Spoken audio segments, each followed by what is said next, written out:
Alhamdulillahirabbil alamin. Wassalatu wassalamu ala asyrafil anbiya'i wal mursalin wa ala alihi wa ashabihi wa man tabi'ahum bi ihsanin ila yaumiddin, amma ba'du. Pada pertemuan kali ini kita akan membahas tentang rukun Islam yang keempat, yaitu puasa di bulan Ramadan. Berpuasa merupakan di antara ibadah dengan cara menahan diri dari makan dan minum, kemudian segala sesuatu yang bisa membatalkan ibadah puasa, mulai dari terbit fajar, yaitu dikala orang azan fajar, sampai matahari terbenam, yaitu dikala orang mengumandangkan azan maghrib. Allah Subhanahu wa taala menyebutkan, ya ayyuhalladzina amanu kutiba alaikumusiyam kama kutiba alal ladzina min qablikum la'allakum tattaqun. Wahai orang-orang yang beriman, diwajibkan kepada kalian berpuasa sebagaimana diwajibkan kepada orang-orang sebelum kalian, dengan tujuan supaya kalian bertakwa. Kemudian di antara keutamaan bulan Ramadan, sebagaimana hadis Nabi SAW, "Idza dakhala Ramadan, futihat abwabul jannah, wa ghulliqat abwabu jahannam, wa sulsilatis syayatin." Apabila bulan Ramadan telah masuk, maka pintu surga akan dibuka, pintu neraka akan ditutup, dan syaitan-syaitan akan dibelenggu. Sebagaimana juga sabda Rasulullah SAW, "Man shama Ramadhana imanan wa ihtisaban, ghufira lahu ma taqaddama min dhanbihi. Wa man qama lailatul qadri imanan wa ihtisaban, ghufira lahu ma taqaddama min dzambihi." Barang siapa yang berpuasa di bulan Ramadan dengan penuh keimanan, keyakinan, harapan, Allah akan ampunkan dosanya yang telah berlalu. Dan barang siapa yang menghidupkan malam Lailatul Qadar penuh keimanan, keyakinan, harapan pahala, maka Allah akan ampunkan dosa-dosanya yang telah berlalu. Begitu juga Nabi SAW menyebutkan di antara keutamaan berpuasa, kullu amali ibni Adam yudha'af. Semua amalan yang dilakukan oleh anak Adam akan dilipat gandakan. Al-hasanatu asyru amthaliha. Satu kebaikan dilipat gandakan dengan 10. Ila sab'i mi'ati di'af.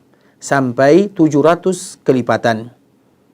Kemudian Allah Subhanahu wa taala berfirman, illa saum, kecuali puasa, fa innahu li wa ana ajzi bihi. Karena puasa adalah milikku dan aku yang berhak untuk memberikan balasan. Yada'u syahwatahu wa ta'amahu min ajli. Karena mereka tinggalkan syahwatnya, makanannya karenaku. Lis-saimi farhatan. Orang yang berpuasa mendapatkan dua kebahagiaan. Farhatun 'inda fitri wa farhatun 'inda liqa'i rabbih.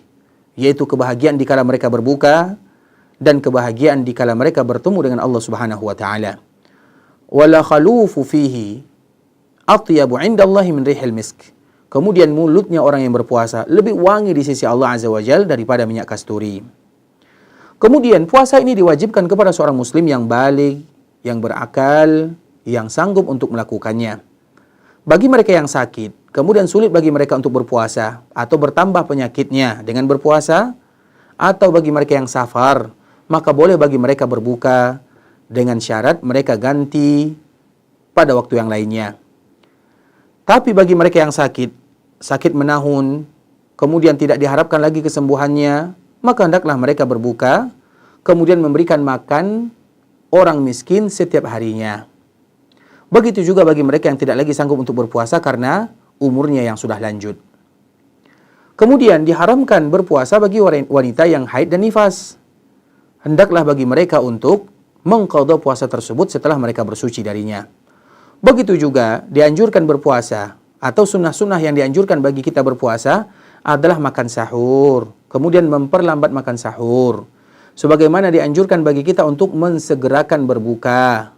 Kemudian dianjurkan kita untuk meninggalkan maksiat, baik itu berupa perkataan atau perbuatan. Sebagaimana juga tidak boleh bagi mereka mengatakan penghinaan atau menghina orang lain. Kemudian kalau sekiranya mereka dihina, maka hendaklah mereka menjawab, aku sedang berpuasa. Kemudian juga yang perlu kita ketahui adalah perkara-perkara yang bisa membatalkan ibadah puasa. Yang pertama adalah mereka yang bersetubuh atau mereka yang mengeluarkan mani. Kemudian yang kedua adalah makan dan minum dengan sengaja atau sesuatu yang memiliki makna sama dengan makan dan minum. Seperti misalnya orang yang diinfus atau orang yang mendapatkan gizi bukan melalui mulutnya. Setiap sesuatu yang hukumnya sama dengan makan dan minum, maka itu disebut hal-hal yang bisa membatalkan ibadah puasa. Kemudian yang ketiga, orang yang muntah dengan sengaja. Yang keempat, apabila keluar darah haid atau nifas bagi seorang wanita. Kemudian para ulama mereka berbeda. Darah yang keluar karena berbekam. Hanya saja seorang muslim tentu mencari jalan kehati-hatian, maka bagi mereka yang berpuasa hendaklah berbekam di malam hari untuk lebih menjaga puasanya. Kemudian begitu juga perkara-perkara yang tadi kita sebutkan tidak merusak puasa dengan syarat kalau sekiranya kita tidak tahu hukumnya. Atau ingat, atau misalnya ada pilihan, kecuali bagi wanita yang haid dan nifas, maka tentunya mereka wajib berbuka. Sedangkan bagi mereka yang lupa, seperti misalnya lupa makan, tidak sengaja, muntah yang tidak sengaja, maka tentu itu tidaklah merusak ibadah yang mereka lakukan. Kemudian juga di antara perkara yang banyak dipertanyakan, apakah itu membatalkan puasa atau tidak? Padahal itu adalah perkara yang tidak membatalkan puasa.